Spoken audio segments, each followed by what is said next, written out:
శ్రీమాత్రే నమః.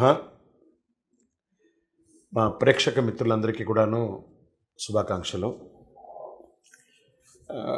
ఎప్పుడూ కూడాను ఈ మాస ఫలితాలు, తర్వాత సంవత్సర ఫలితాలు, ప్రత్యేక ఫలితాలు మాత్రమే కాకుండా కొన్ని నిత్య జీవితంలో మనం పాటించవలసింది, కాస్త తెలుసుకోవాల్సింది, నా పరిగణలో తెలిసింది, మా గురువులు మాకు నేర్పించింది, సద్గురువుల దగ్గర నుంచి సేకరించినటువంటి కొన్ని సమాచారాన్ని మీతో పంచుకోవాలని ఈ వీడియోస్ ద్వారా మేము స్టార్ట్ చేస్తున్నాం.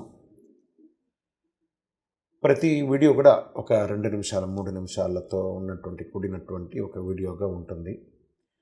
ఇది నిజంగా మీ నిత్య జీవితంలో ఇది చాలా అద్భుతాన్ని కల్పిస్తుంది. మీకు నేర్చుకోవడానికి, తెలుసుకోవచ్చు, చాలా విషయ జ్ఞానం కూడా పొందే అవకాశాలు చాలా ఉన్నాయి.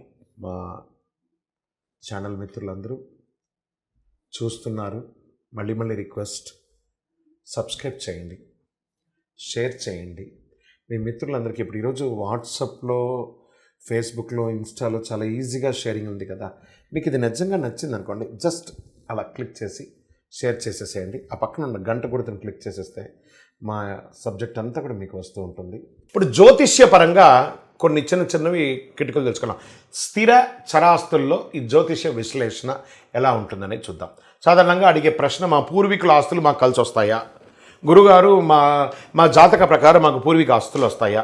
మేము ఆస్తులు ఎక్కువ సంపాదించుకుంటామా? మాకు వచ్చినటువంటి ఆస్తులు మా సంతానం అంతా కూడా దాన్ని పొందుతారా? ఇది ప్రతి ఒక్కళ్ళు రోజు మాకు వచ్చే ప్రశ్నలు ఇవే. మేము సంపాదించిన ఆస్తులు మా వారసులు అనుభవించే అవకాశం ఉందా?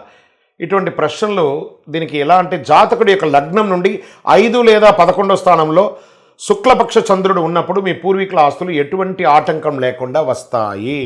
వాటితో పాటు మీ ఆస్తులు కూడా ఎక్కువ విస్తరింపబడతాయి. మీరు సంపాదించిన ఆస్తులు కూడా మీ వారసులకు ఎటువంటి ఆటంకం లేకుండా ఇస్తారు. ఒక నియమం ఉంది. మీ లగ్నం నుండి 5వ స్థానంలో కానీ 11వ స్థానంలో కానీ శుక్లపక్ష చంద్రుడు ఉన్నప్పుడు ఆ చంద్రుని కేంద్ర స్థానములైన 1, 7, 10వ స్థానాల్లో శుభగ్రహాలైన గురువు, శుక్రుడు, బుధుడు, వీరిలో ఏ ఒక్క గ్రహమైనా సరిగా ఉండాలి. మీకుంటే తప్పకుండా వస్తుంది, సంపూర్ణంగా వర్తిస్తుంది.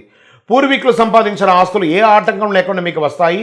మీరు అనుభవించగలరు, మీ వారసులు అనుభవించగలరు. మీరు సంపాదించిన మీ పూర్వీక ఆస్తిని మీ వారసులకు ఖచ్చితంగా ఇవ్వడానికి అత్యధికంగా మీ యొక్క సొంత ఆస్తులు కూడా చేస్తారు. మాకు పూర్వీక ఆస్తులు లేదు. ఈ గ్రహాలు సంతోషంగా ఉంటే మీరు సొంతంగా కలిగింది కూడా మీకు ఉంటుంది.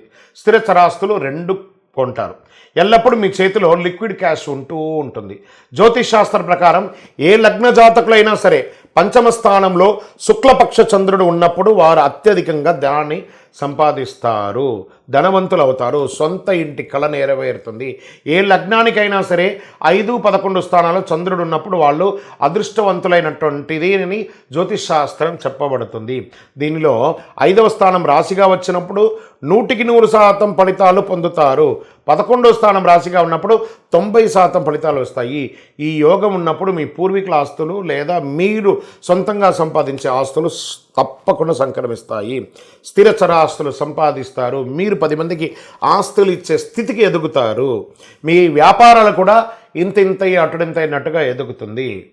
అంటే మీకు ఒక మంచి గుణాలు ఉన్న వారసులు జన్మిస్తారు. ఈ యొక్క రాసులు కలిగితే ఆస్తులు ముందు వెనకనుకుందాం. మంచి పిల్లలు, గుణంతో కూడినటువంటి పిల్లలు జన్మిస్తారు. జాతకుడు స్వదేశంలో ఉన్న, విదేశంలో ఉన్న స్థిరచర ఆస్తులు ఖచ్చితంగా వచ్చే తీరుతుంది.